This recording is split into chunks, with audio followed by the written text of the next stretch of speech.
All right, and I'm here with Kirsten Kaufman of BikeRealtor.com, and she's with Prudential in Northwest Properties. And we're just having a really quick chat today about her business model, and why does biking and real estate go together? I would have never thought biking and real estate would go together. Biking is just, a pleasurable family activity in Sunday afternoons. That's usually what you think of when you think of bikes and housing.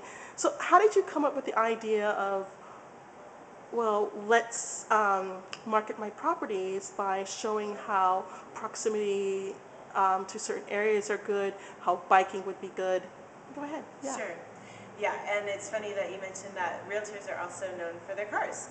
And for being in their cars all the time. So Exactly. It seems a bit improbable, but I started riding my bike for fun and exercise and health benefits a few years ago. And I was riding into the office and riding to some appointments and doing some work on my bike. And as I was riding around, I learned more and more about the city and its bike infrastructure, and also got to thinking that there were probably people like myself out there who would be interested in learning about the city by riding around by bike, and who would want to make housing decisions and location decisions based on proximity to bikeways. And so that's kind of how the idea got started. I kind of floated it around to friends in the community, and got to doing some bike tours of different bike-friendly neighborhoods and incorporating home showings in those tours. And those were very well received, and that's kind of how the whole thing got going. And I started doing more and more business on my bike, meeting more and more people who were interested in seeing homes by bike and purchasing homes that are in bike-friendly locations, and I just have made a niche for myself doing that. Which is really interesting how you were able to make that niche.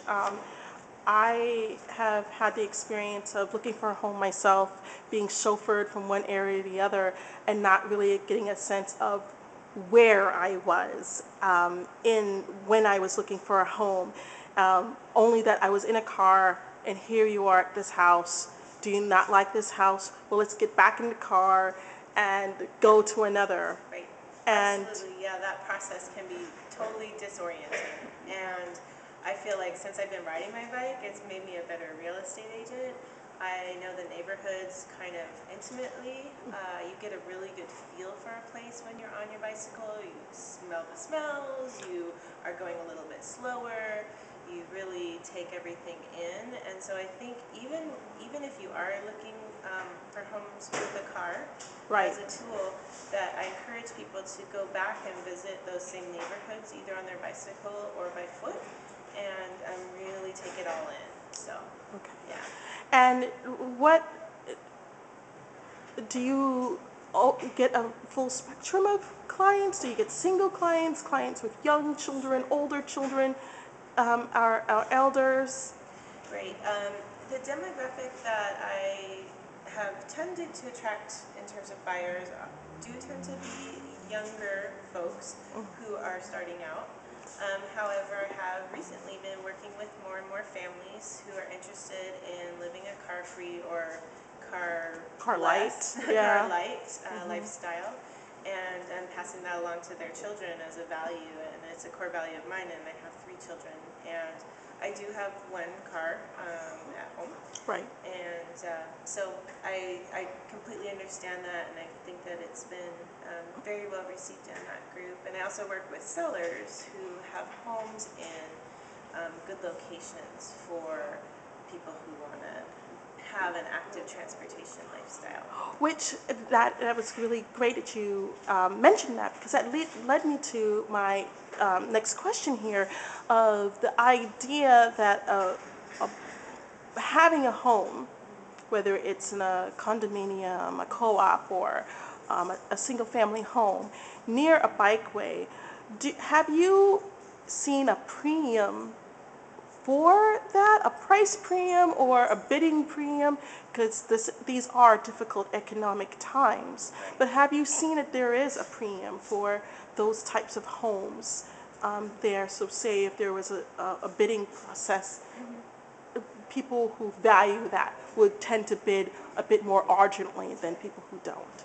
Well, generally speaking, what my observation has been, and based on my experience in this market, is that neighborhoods that are in close proximity to a vibrant commercial district where people can walk and bike to where they need to go have held their value better during the downturn.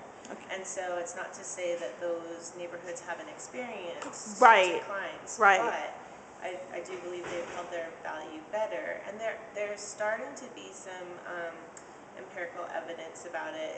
It's a hard thing to pin down. Right. It's something that I definitely take into consideration when I'm pricing a home. There was a study that came out last year by Joe Courtwright of Portland State University economist, who found that your walk score, there's a corresponding increase in value to your walk score. So for every point higher in walk score, you got an incremental increase in value. Value. Okay. And so that was the first real hard evidence that I've seen of my experience. But there was a study done or a survey done by the National Association of Realtors just this year that just came out that showed that homebuyers want to be in a neighborhood where they can easily walk or bike to get to their shopping, entertainment, that sort of thing. Or be able to be close to their children's schools. Absolutely, yep, schools, and that they were willing to make trade-offs for that proximity, and that's definitely been borne out by my experience. So people are willing to say, I'll take my own New Yorker point of view for this. If you're willing to live in Long Island City, you definitely get a bigger home. You will get a bigger home. You live in certain close-in areas of Brooklyn, your home is going to be a little bit smaller. Not by much, honestly, but your home is going to be smaller. So does that same sort of play, come out here? If you're willing to make those trade-offs instead of having a big home, say on Bull Mountain, where you must drive everywhere on Bull Mountain or in Tiger, you're willing to be in a closer quarters with your children if you can be closer to your work, if you be closer to the supermarket, if you be closer to your children's school. Right, definitely. That's definitely what I've seen. People are willing to trade off on lot size, so they're willing to have a smaller outdoor space Right. In exchange for walkability to, say, a farmer's market and to their groceries and school.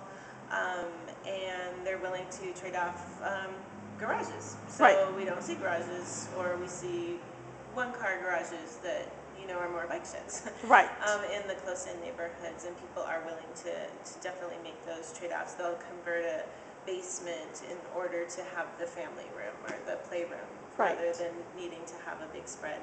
So one project that I'm very excited about is, and it's intriguing and completely innovative and unique for the city, is we've got a new development of micro homes that are going up on 43rd and Division in Southeast Portland, which is at a crossroads of two major bikeways. I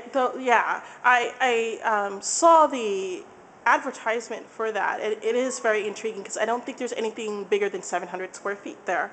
Yeah. Being a New Yorker, that's huge.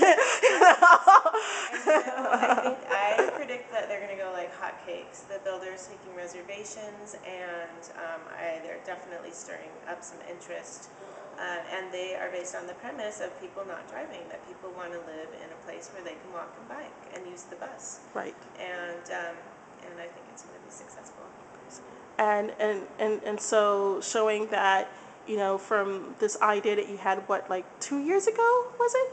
3 years 3 years ago yeah. now, that it's now starting to kind of blossom into this whole idea of people are looking at this idea of proximity we can do this. It's been shown to be successful, so let's build on it. Yep, absolutely. I definitely think that the idea is taking hold. In fact, on my bike ride this afternoon, I saw another new development of some apartments that are also being advertised as bike friendly. And so, with a bike on their banner, and they're designed for people who want to live this lifestyle, who aren't necessarily interested in driving, and maybe they have a car, but they want to drive it less if they have a car. They're Right. looking to get rid of it.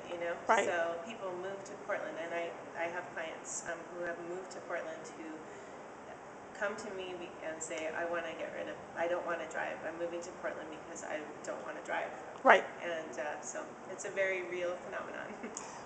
That's excellent. Thank you so much, Kirsten, for taking the time out of your busy day to talk to us here at City by Bike. Thank you so much. It was a lot of fun. Okay.